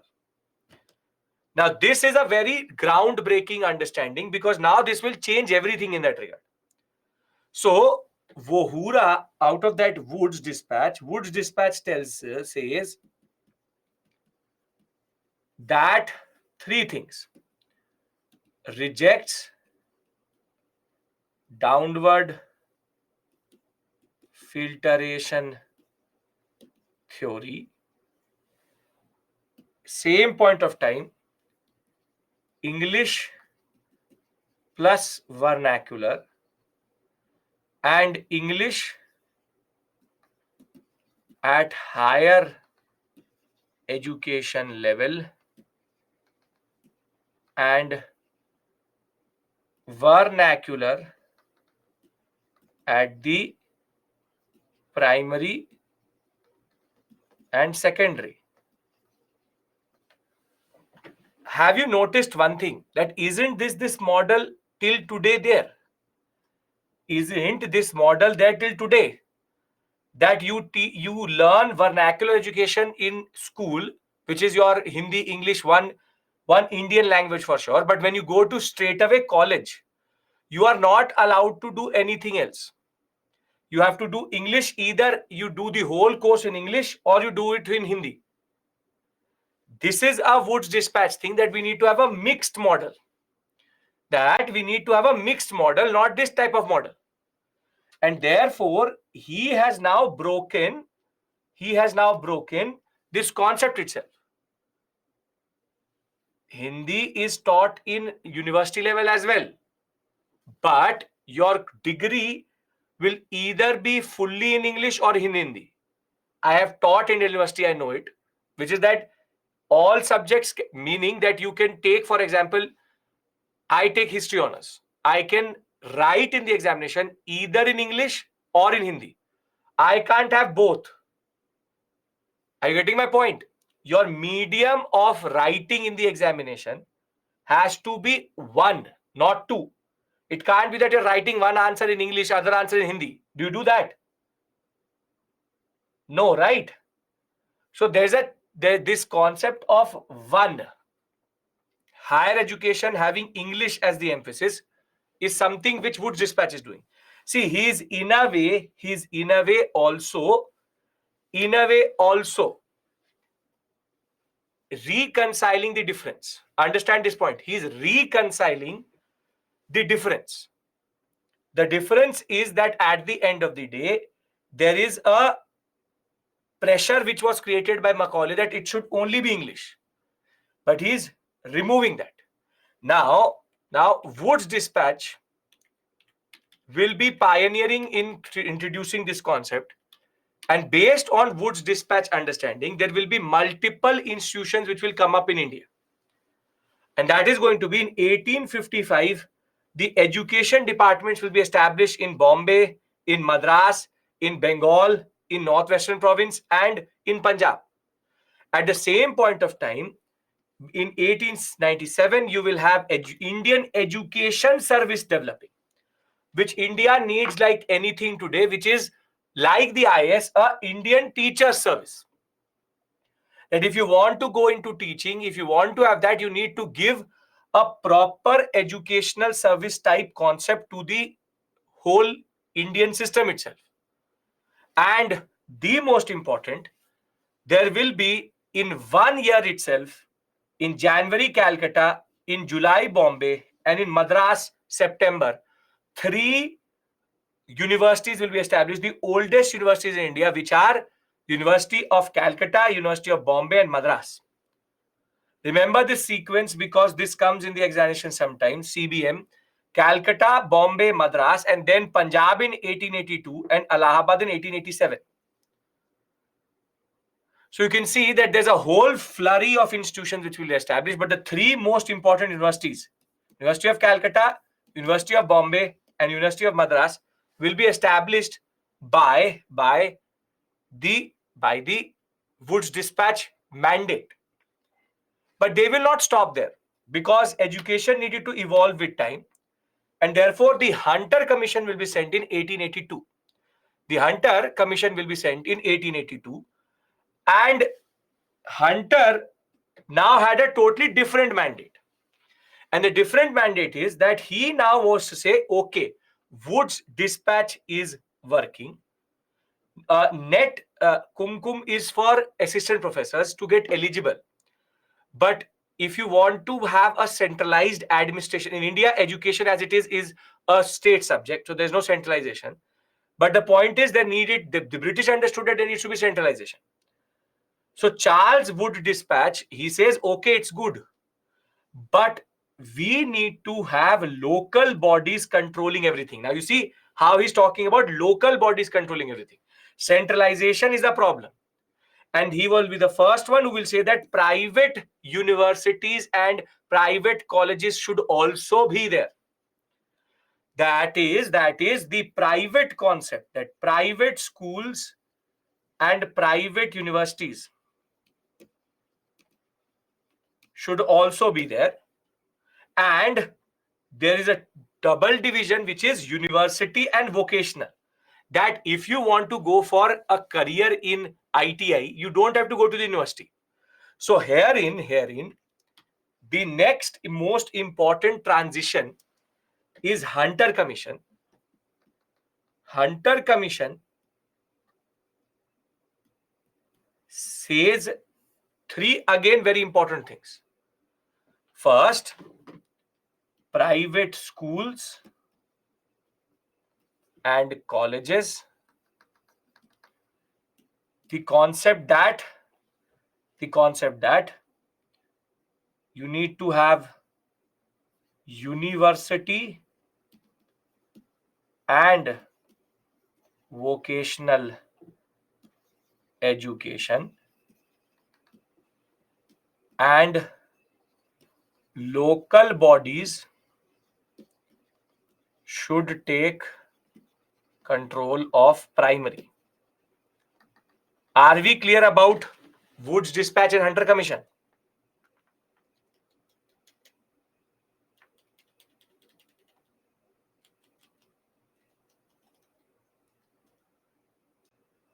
Perfect. Are you understanding the purpose? First, in understanding the sequence. Other is understanding the recommendation, because these recommendations can be written and you would have to tell which body has recommended it. Now, how local bodies take control? Shilpa, that basically the mayors, the municipalities which have been created, they should take in control. Or the governors of the provinces should take it, not Governor General. So Governor General should give it to governors. Governors should then give it to local bodies, mayors, municipalities. They should control. Basically, centralization in education is not considered very good. So if private entities are allowed to establish the schools, did they not see the threat of revivalism? See, Samhita, the power to establish a school like this, would be mostly with loyalists. So initially period, the people who actually benefited out of it was only the loyalists. So it later sure, but the British did monitor everybody. See, the British don't understand one thing. The British don't want to invest too much. Please understand this point. The British don't want to invest too much, because investing means that they have to then stick with it. They would have to do something. It's about how you invest the least and stay. Please understand this point. It's about again being very, very clear about what you want from it. So the fact is, the British will not leave you, okay, go for revivalism. They will have a very strong control over you. Very strong control over you. So, and as it is, this much amount of money could only be there with loyalists. Can I go to Ray Commission? Because Ray is the most interesting. Okay. Now the Ray Commission is established by another such bastard, and his name is Curzon. His name is Curzon. And it is established in the midst of a lot of growing nationalism in India. And therefore, his most important recommendation, Thomas Ray, was that all appointment of lecturers, professors, and government and approval should be mandatory. Why was governmental approval mandatory for lecturer and professor appointment? You tell me. Looking at 1902, which is amidst nationalism, why is he saying that we should check the lecturers and professors before they become professors? Yes, basically they only want people who believe in the British and not nationalists who become teachers. Because if nationalists become teachers, then it is too dangerous. It is too dangerous. What will happen is that it will then lead to the students becoming more and more problematic. So it is both lecturers and professors not being nationalists, but also the students not becoming in the same way too radical. So the simple point is that here the power is now started to be taken away from universities and now again given back to the government. So anti-British teachers should not be teaching in universities. So here Ray Commission is about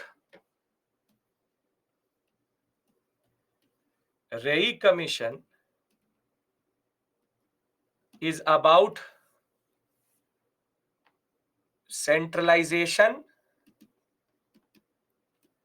of responsibility with the government, and the teachers need to be appointed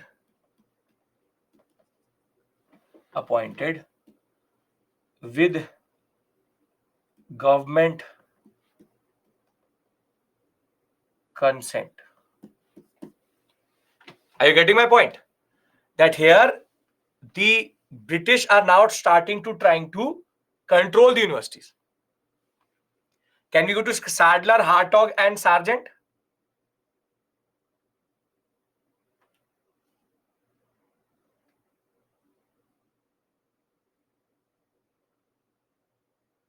Okay, yes. Okay, very good. So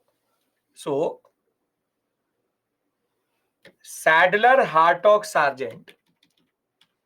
Sadler is by a person called Chelmsford. We will discuss him. And he is the one who introduced in India the concept of 12 years of education. His committee had two Indians also, Ashutosh Mukherjee and Ziauddin Ahmed.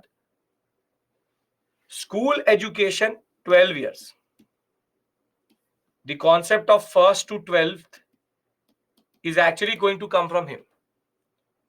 And he will also be the one who will introduce 3 years BA honors course, honors and program course till today, which is followed, which is that 7 universities will be established: Banaras, Mysore, Patna, Aligarh, Dhaka, Lucknow, Osmania, along with Jamia Millia Islamia and Kashi Vidyapeeth.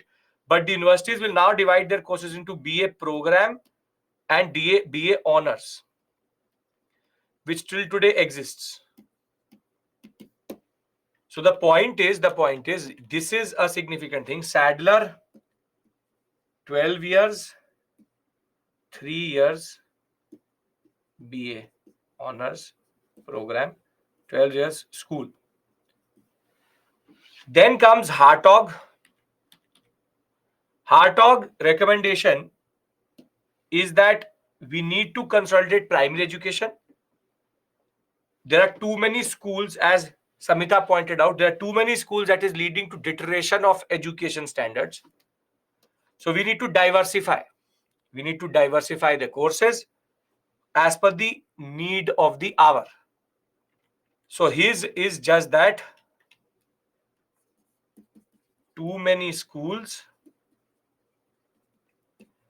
need to concentrate on primary education. Thereafter, last is Sargent, and Sargent was a very big optimist. Coming in 1944,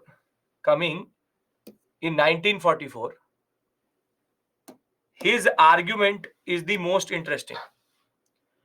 He said that his system is called National Scheme of Education. He said that give me a period of 40 years in 1944 and I will bring English and Indian education at the same level. So he said that till 1984 the British will be there and we will establish ourselves as a proper nation in which both educations are equal.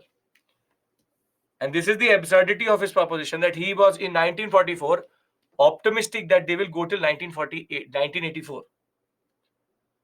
But he is also the one who did a lot of things, and one of it is actually enshrined in our DPSC in a modified form. He said that universal and compulsory education should be there for all children between 6 to 11. And there should be two types of education. One is academic and the other is technical, which is vocational ITI. And in that sense, Sargent is compulsory education 6 to 11 and academic and vocational. The point is very straightforward. All these committees will concentrate on one side. On the other hand, we will have engineering colleges also developing in India, with 4 colleges being established. One of the first being Thomson College, which now becomes IIT Roorkee in 1847. Then second was Bengal Engineering College, which is called IIEST today. The civil engineers were mostly used in public works department, but most of the engineers at this point of time used to come from the military department, and most of them were employed with the military department also. And this concept of sappers, you would have seen that Madras sappers, and the sapper word comes from the fact that the Indian Army had engineers, and Royal Engineers and the British Indian engineers together are called sappers. Sappers are the ones who are basically engineers. And for a very long time, military and civil responsibilities were intertwined. With the Royal Indian Engineering College, which is called Cooper Hills College today, was also established. But later, Public Works Department is going to be separated and they will get civilian engineers also. With this, we finish education. And this slide being the most important. The fact of the matter is, if you can remember this slide, along with the Orientalist and Anglican slide, then our job is done. If this is clear, I would like to then test your knowledge with regards to Vohura Sad Sir, and then we'll take a break and come back at 5:30. Can we do that, everyone? We can?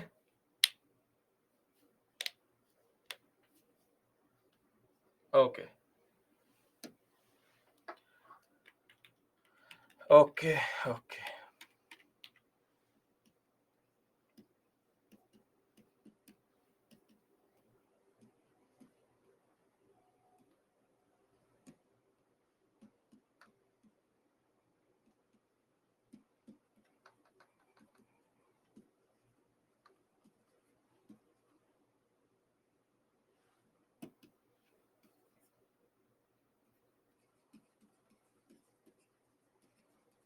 Put this in chronological order.